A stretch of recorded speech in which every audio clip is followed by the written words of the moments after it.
Good afternoon, everybody. I'm Paul Levett, CEO of Levett Consultancy. Today I'm going to be speaking about our successes in the past 12 months and what's coming up in the next 12 months. Fast forward 12 months, we're still in a sort of similar situation, but hopeful that the lockdowns and things will change over the next coming months.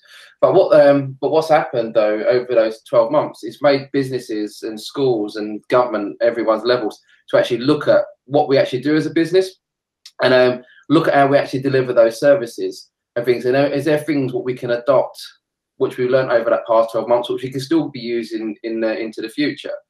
And one of those sort of things, when I've been talking to some of our sort of schools customers, they want to be making sure that they want to keep basically the actual skills what teachers have learned and what basically staff have learned in this 12 months, to keep that going forward. And the reason for that is they was talking to me about used to be when there was a snow day in a school where basically school was closed because of snow or the toilets got frozen over and they had to close the school down. No longer should that be part of the thing of the past, because you still should be able to do remote learning and things now from that. Second, on also what seems to be happening is that when people get ill or they get injured and they can't actually get to the workplace, or basically children can't get to the workplace because something might be going on at home, or basically they may be hurt as well and can't get into school. So no longer will those children be sort of disadvantaged because they're going to miss a week of not being able to be at school because they may have hurt their leg or they've hurt their arms or something like that in an accident. And they should be able to engage with learning remotely and things from home. Likewise with staff as well. Staff might not be able to get to work. They may be able to actually do basically teaching or basically delivering meetings and things via basically video conferencing. And that's why I'm glad today that the whole part of the event we've got today is that we're covering some of the sort of things we learned over the last 12 months and looking at some of these tools which are being enhanced to support the future going forward. So as a business, over that 12 months, so basically in March last year, when it basically got into that lockdown sort of period, I think it was 24th of March last year, it was announced that the country's going into a lockdown and things have to close.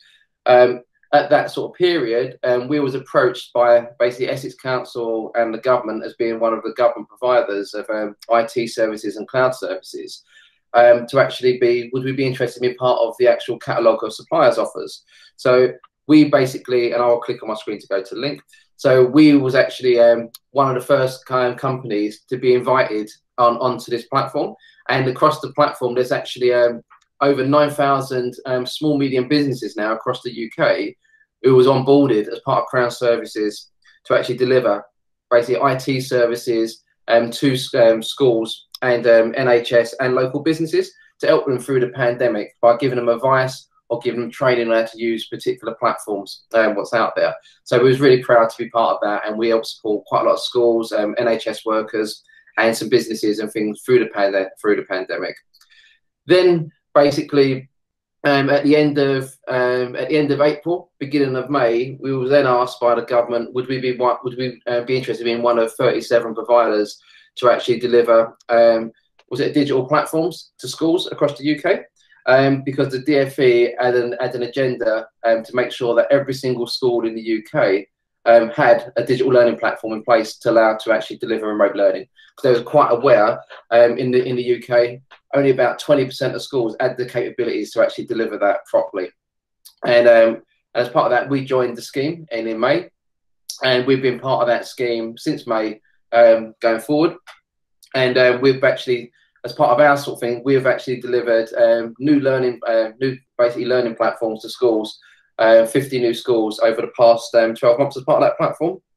And we have regular meetings with the DfE, and we're pleased to announce that basically meeting DfE last week that they've turned around and said that the actual digital platform that's going to be extended for another 12 months for schools, because although they see the pandemic coming to some sort of closure degree, but there's plenty of other issues out there still which need to be dealt with and things, and using a digital platform of things is one way of actually enabling schools to deliver that.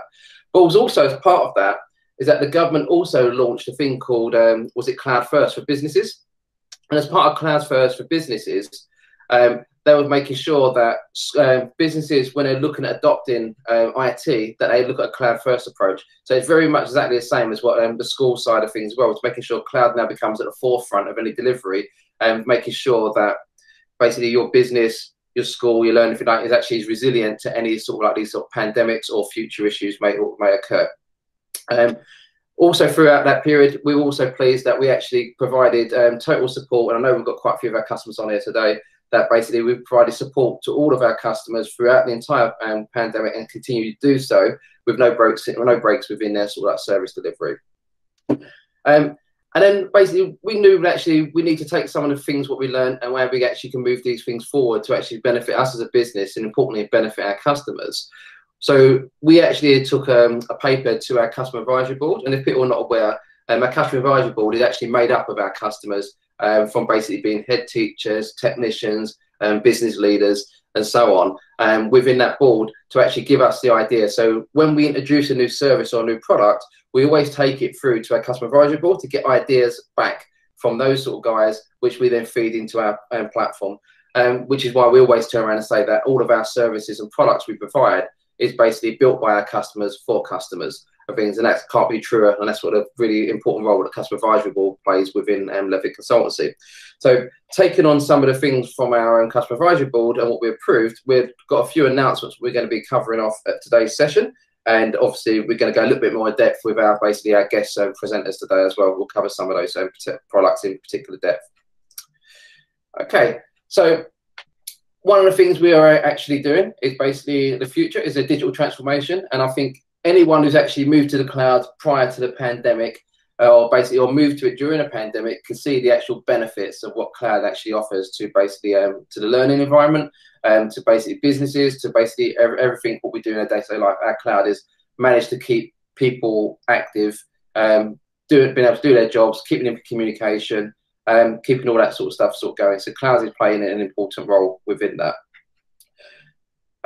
So what we thought actually, we know a lot of customers have got a bit of cloud using a bit of cloud, or they're actually looking at going towards cloud. So we actually sat down and think we need to make it easier for customers to adopt our sort of cloud services.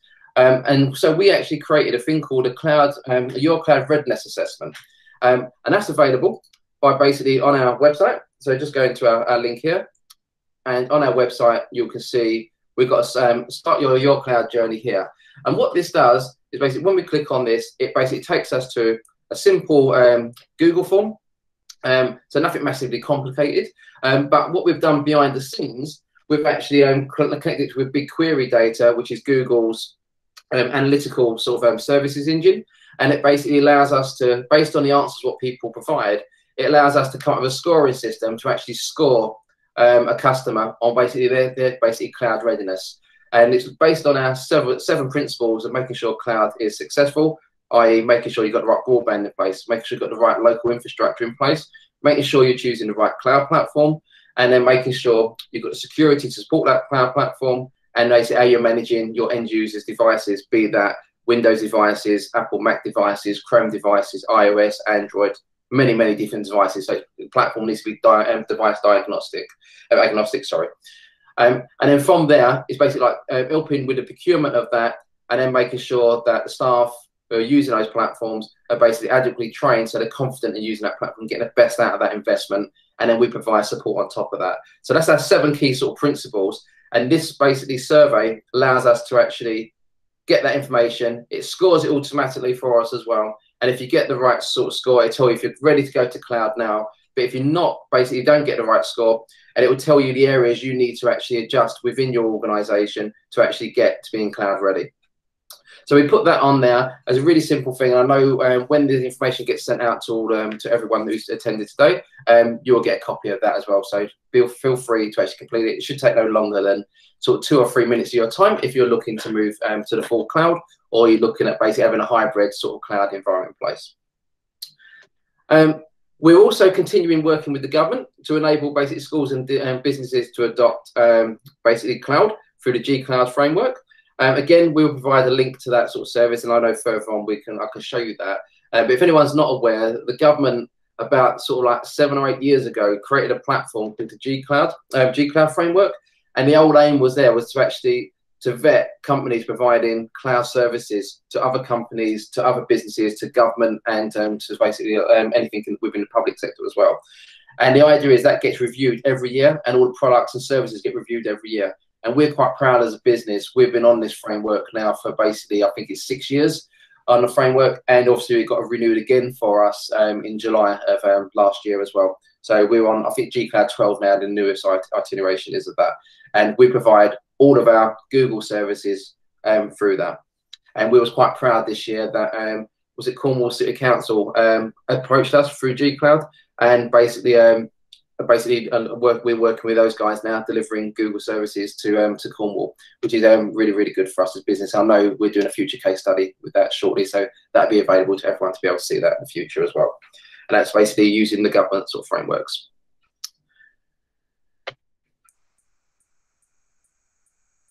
Okay. You would hear me talking about a few things about Google today. We did try to get some stuff from Microsoft, but there's not a lot of stuff we've got from Microsoft at the moment, and we will be covering that in a future presentation.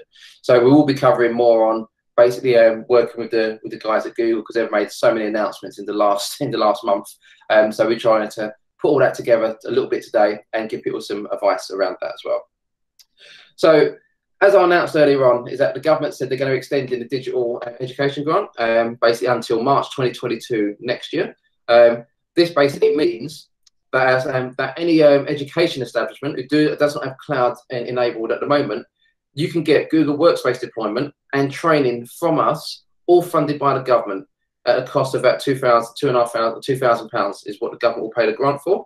On top of that, we will provide for £500 via the G Cloud sort of framework, our cloud support services, which basically means as an organisation who has not got nothing with cloud in place at the minute, for as little as £500, you could be fully cloud ready, all fully set up, all your staff trained, and basically having that support. If something you're not sure of, ask the question. So I talked about support team.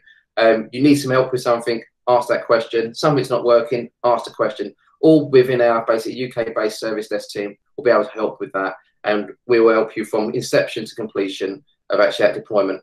And that's basically available now up to March 2022. Also for businesses who are also looking to do this, usually a business deployment is about £5,000, but we've agreed with basically the government through the G Cloud process that we would actually do this for £2,500 for a business as well, which would basically be included the support and all the insert and support deployment and everything there. Obviously, a caveat is subject to survey, because if it's a massive organisation like an IBM or something like that and things, we need to probably re-elevate. But most small businesses and things be more than comfortable with the sort of like £2,500, which we agreed through the government, the part of the Cloud First initiative, which we're working with UK government on. So we're proud to announce that today, and there'll be further follow-ups on that in the future as well.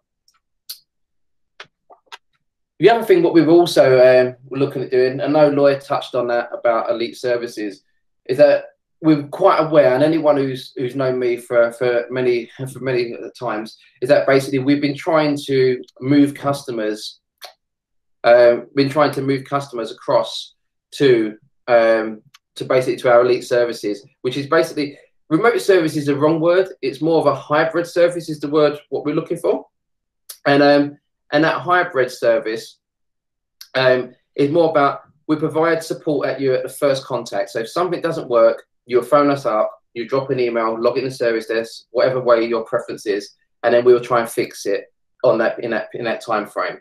If we can't fix it, it needs someone to go out to site, then someone will come out to site and actually deal with it. So it'll be scheduled, someone come out and fix that issue on site, or work with our partner vendors to come and fix that as well for you. Also importantly, we also offer as part of our services health check service. So basically once a month or once every other month, depending on how many health checks you want to have as part of your service, people will come out and actually have that sort of contact with you as a customer, making sure your site is set up correctly, making sure your patches are done, your security is all in place, and on a simple like MOT health check sort of thing, what we do. And basically from that, it just says, right, this thing's working, this thing's not working, and anything which is not working or not updated correctly, we put that as a service ticket, and we'll work on that to get that fixed for you, whether that's done remote or done on site. It's done that. So it's more of a hybrid service. But the key thing is basically where we have an IT on-site service, where people are used to using that type of level of service, you're paying for that salary for that engineer based on how many days a week they may be at your site, or half days a month, or whatever it actually is. With an elite services side of things, you're basically is a pooled resource as part of a team, and that team is supporting your organisation which allows us to reduce the costs and things for that. So we're offering very basically competitive discounted rates at the moment to our customers to actually move from on-premise to elite support. Again, our account managers will talk to you about that if that's something you're looking at doing. And I know we've got quite a few of our customer base now, nearly up to 60% of our customer base now has actually moved across to our remote services. But also on top of that, for any new customers who basically are looking for support services, we're actually offering a 10-day free trial for that. And that 10-day free trial, so I'm just going to go to our webpage, is literally you go to our website. So just go to our products. I'll just show you how to get there. So you go to our solutions, you click on support services. And as you go to support services, you click on elite technical support service. You can see learn more. You click across to here and you get to that page. All you need to do is fill out this form here and request a trial. And then a member of our team will be in touch and we'll request a trial within 5 days. The only sort of things to be caveat to be aware of, if there were so many trials going on at one time, you may be scheduled in a little bit later to actually for capacity issues for obvious reasons for that. But this page tells you the reason why elite services is right for customers and things going forward, and also some of the case studies what we've had with this as well. And clicking on there, you'll be able to see all the rest of the testimonials about our sort of setups for Google and elite service and stuff. You'll be able to read those testimonials at your own leisure. Okay. The other thing we also offer as well to our existing customers is that we offer referral schemes as well. So if you're a customer who thinks one of your local schools, local businesses who might be talking about support or want to look at support, we're offering all of our customers basically £500 off their existing support service agreement. And that can, or they can turn around and say, actually, I don't want it off my agreement. I'd rather give that to a charity, and we're happy to do that as a charity donation of your choice. The only thing we say about charities, has to be UK registered charity for like obvious reasons and things on that. But basically, you'll get that. You send a referral, use a referral form, which we've got, our accounts team have got that. And I'll make sure that when Lloyd sends stuff out, you get a link for that within the content being sent out. But basically, you complete the referral form. If the customer who you referred to us actually takes out an elite bronze, silver, or gold service, basically you'll get £500 off your next service invoice. Or if you say, can you provide it to so-and-so charity, we will basically do that donation on your behalf and make you aware that it's gone there with proof of evidence, so you know that's gone there. The only thing we say, that's also subject to terms and conditions, just because there's obviously certain laws what you have to follow around that to make sure everything's all above board, things like that. But it's something there we're trying to give back to our customers as well to help us grow our business, also help customers who are helping grow our business as well. Okay. New products, what we're basically looking to introduce this year. So let's just talk about the big change in the products before we get into the dedicated ones. Is that G Suite, basically from April the 14th, will be officially named Google Workspace for all businesses and education. So last year, at the end of last year, Google changed G Suite to being Google Workspace for businesses, but kept education as basically G Suite for education. That from April 14th for things all officially changes. And I think if anyone goes and looks at any Google products now, whether it's education or business, you'll see Google Workspace is basically being branded everywhere. And if you do find something with G Suite on, it eventually be changed by 14th of April. And the reason why the 14th of April is so important is that where Google is making changes to our licensing done for the Google Workspace platforms. So just to run through these quickly, and there will be links in the presentation which you can go and actually see in a bit more in depth. But basically, Google's free version, known as Google Workspace, is going to be known as Google Workspace for Education Fundamentals. So that's the version what a lot of schools in the UK use. That will still be in place. That will still be available. All the features you're used to now will still be the same sort of features what you'll get as part of Fundamentals. But they're introducing a paid version, which is going to be called Google Workspace for Education Standard. And that features enhanced security. So these are basically like the security health check tools, security health check tools, and basically looking at files, what are coming outside your organisation, making sure things are not leaking and things like that. So the data rule protection and things, all that sort of stuff is basically part of that Education Standard Edition. But on top of that, they also appreciate that schools might not be interested in the security side of things and just want to basically use Google Meets and just want to use the recording functionality of that and using originality reports, what are in the classroom tools. So they're introducing a new version of an add-on service called Teaching and Learning. And that'll just be an add-on to basically one of your Google Workspace versions, what you have. And that's a paid version, which just gives you access to all the Google Meets recording. Now, as you would expect, there was a big push last year, especially loads of discounts on Google G Suite for Education Enterprise, which is now Google Workspace for Education Enterprise Plus, the new version is called. And that one there is basically exactly the same as G Suite for Enterprise Plus. So that all the things I just mentioned about the Google Meets, the security, device manager, all that sort of stuff, that's all included within basically Google Education Plus. And that's the one which we're basically focused on as a business, because we think it has quite a lot of value to customers for that. And particularly some of the things we're going to be covering today, the actual Plus version will basically, particularly for device management and for organizations looking at going serverless, that's probably the best version out there. And the product is actually being changed on a pricing model, is that the pricing for the workspace ones for education is all going to be based on students instead of student numbers now instead of teacher numbers. So by doing some sums we looked at the moment, and again, there's links to this in the stuff that we send across. Schools who are going to this side of things, you're looking at a 30 to 40% reduction over the current sort of like platform sort of pricing as well. So there's some good benefits to having that. Businesses, basically anyone who had a business would have got the emails last year from Google. Basically everything's been changed to Google Workspace, but the actual new pricing of things for Google Workspace is going to be dealt with at the renewal, at the anniversary renewal of that particular product. The big change in the business side of things is that there used to be unlimited storage for the paid versions, but now basically unlimited storage is only going to be for the actual for the enterprise version of the Google Workspace products. But to be fair, when you look at the storage that Google's offering, 2 terabytes in the standard version, I think the standard plus is 5 terabytes of things. When you add that together as an organization, that's probably more than still more than enough than worrying about unlimited. So you won't be losing out on anything, but gaining many, many benefits in all the other areas with security and device management and stuff like that. But importantly, our accounts team, when we're looking at renewals, will be in touch and they will explain the option to you, whether you are a business or whether you are an education establishment.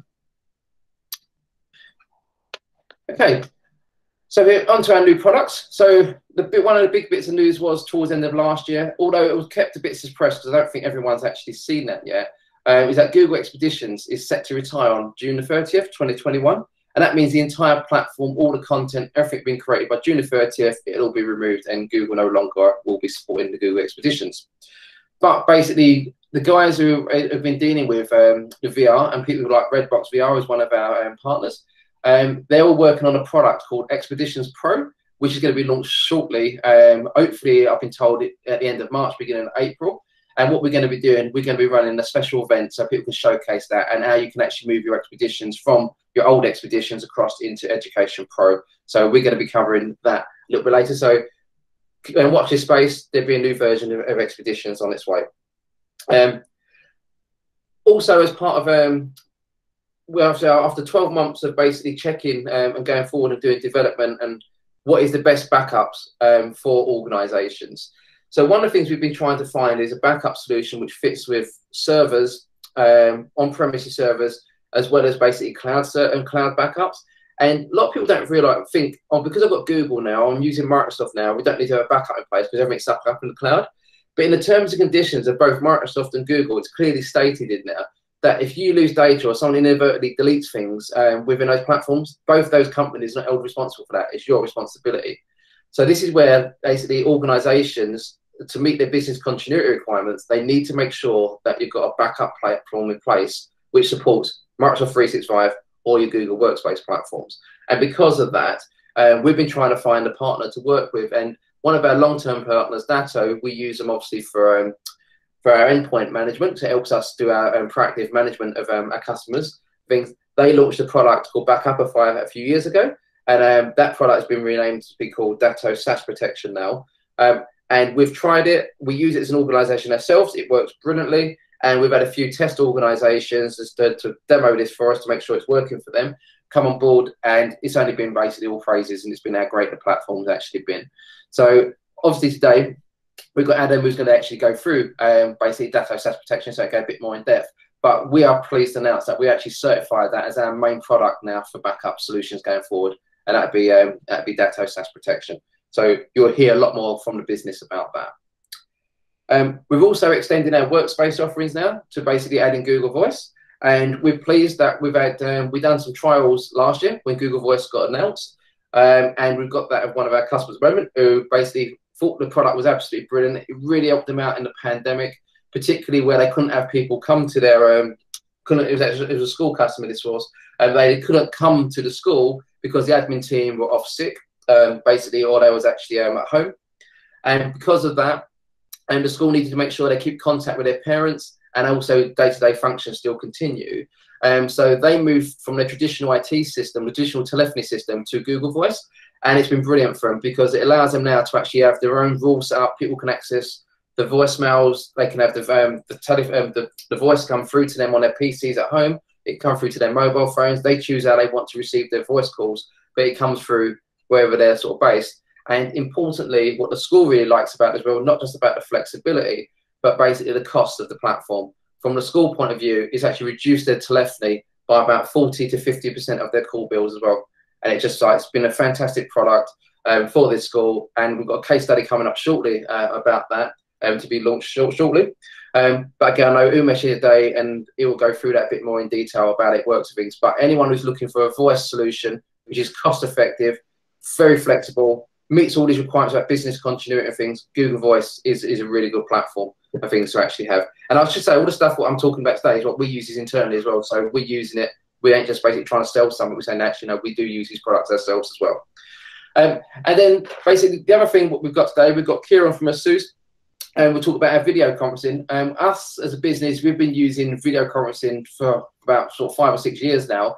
Different platforms, different products, but basically we standardized about 4 years ago on Google Meets.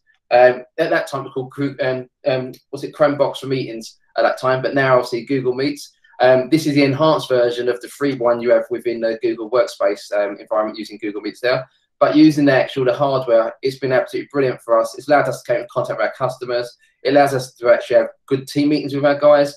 It just brings out more of the availability. And what we've also noticed is that when we have to travel between sites sometimes, it's cut down on travel immensely by having these meetings where we can have board meetings with 3 or 4 people in our boardroom under the COVID thing. Obviously, when hopefully when this is all over, we go back to our normal sort of like 8 or 9 in our boardroom. But 3 or 4 people in the boardroom can collaboratively work together with our customers where they could be anywhere just with using our sort of Google Meets hardware. And one of the really coolest features is the noise cancelling sort of feature, what the speaker mic comes with, and how it just picks up the person who's talking, their voice all the time and things without any outside interference. It's just like, it's really cool with that. And the other key feature, what we like as an organization, it basically links into Google Calendar really well. And it just allows us to basically mean that if someone books our conference room out, everyone knows who's booked it out. Things, it just got that as nice on the display what we have with the Google Meets. I'm sure Kieran will actually go through some of those extra features what it offers over the standard Google Meets, what people used to as a software version.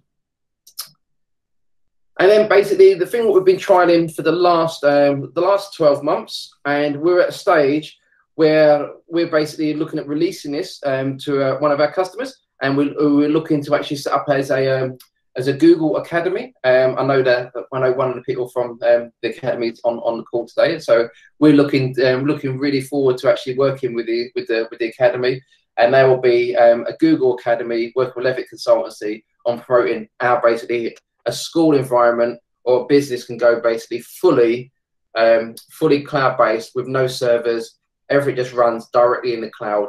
And what Google Windows Device Management brings to the table is literally Google's Active Directory in the cloud. So it is like a competitor to Microsoft Azure Active Directory. We do both products. They've both got their own merits on this, but we're really sort of like proud to actually been working with the guys at Google for the last 12 months on helping develop this. So we've got to a point now where we've actually got a proper alpha version which will work for us, and I think it will work for our customers, where a customer will have a Windows device, they just sign in with their Google account straight into their Google file streaming drive, and they can see their shared drives, what they've got access to within Google Team drives, or they can just basically go and look at their own personal drive sort of stuff. Effectively, all they'll be using the Windows device for is to use their Windows applications, which they need to actually work on that sort of system. But also we appreciate as well, and another great partnership we've done for like many years, particularly all Mac users with the name Parallels. But again, what's happened is that over the last sort of 6 to 8 months is that Google has been working closely with Parallels to bring a version of their virtual desktop to a Chromebook. And what's really key with that is so many times we get asked by people, can I run Windows OS or Windows applications on my Chrome device? There are ways of doing it, but there's lots of convoluted ways of doing it, and support is quite difficult to deliver that, particularly the companies who are trying to provide that support, and not everything all works right out of the box. Parallels is now going to be available on Chromebook devices. It's only available on certain specifications and certain ones because they have to be certified and tested what's going through. And I know today that basically Danny will basically show people actually how Parallels works on a Chrome device, so you can actually do Windows applications and your full fat sort of like Windows OS and stuff on that. But importantly, those two sort of things together, Google device management for Windows and basically a Chrome device running basically Windows Virtual, you can have a full managed environment on a Chrome device or just on a Windows device. But basically, you're no longer tied to being in that physical location. If you go and work at home or you work in a different location, a different part of the world, you're using a company device, a school device, that policies and data protection rules, all that stuff follows you around. So no longer are you tied to a bricks and mortars place. You can actually now be in a real, true, flexible environment. And they're the sort of products that we're actually sort of bringing to the table for all of our customers. And we're here to help you with that on that journey from like inception to completion is what we always say. So the way we're going to keep in touch with everyone, basically over the next 12 months, we're looking at running a few more of these sort of sessions. But importantly, we're basically going to be announcing that we're revamping our YouTube channel. I've got Lloyd, who's been working tirelessly since September last year on creating lots of content. And the aim is basically we're looking at launching a YouTube channel shortly after today's session with basically some of the content what Lloyd's created. And we're looking at updating content every fortnight on the channel, which will cover things like success stories, how to use certain things on products, and basically some actual project launches as well. So I don't like using the word unboxing videos, but yes, there might be some unboxing videos and things on there as well. But yeah, it's going to be more how-to and success stories, how you can use cloud and what we do as a business to help you basically get that benefit out of cloud and get your investment maximized in the cloud technologies. So that's an important thing we're doing as a business. The next thing we're doing as well, I've got, like I said, we haven't got much on Microsoft because we're still waiting for those guys to sort of come back and look at some announcements of things, what they're coming out with. But basically, we know Google makes lots of changes, and we know Google does lots of things quickly over the course of a year, and there's been so many changes to keep up on top with. So what we're going to be launching is that basically once a quarter, we're looking at creating a Google user group, where basically anyone who wants to know about Google will can come to that group, and we'll basically have some how to do sort of things, and they'll deliver some of our sort of like colleagues at Google, or basically some other experts and things within our sort of like cloud teams to show people these are the latest updates, what Google's provided, and this is basically the way you use this in this platform. And if you've got any questions and answers about that, basically we're happy to take those and help people to get the best out of that investment they made within Google. So we're expecting those invites to go out later this month. I know I spoke to Lloyd, so hopefully we might be quicker than that. It might be later today, those invites. So we're looking at having that set up of things, and it'd be really great if we can get people coming to that and yeah, spread the word, because the more people come to that, the better it's for everyone. And I want it to be a really truly collaborative group, so you know what's going on, and we all work together to get the best out of this investment everyone's making in cloud at the moment.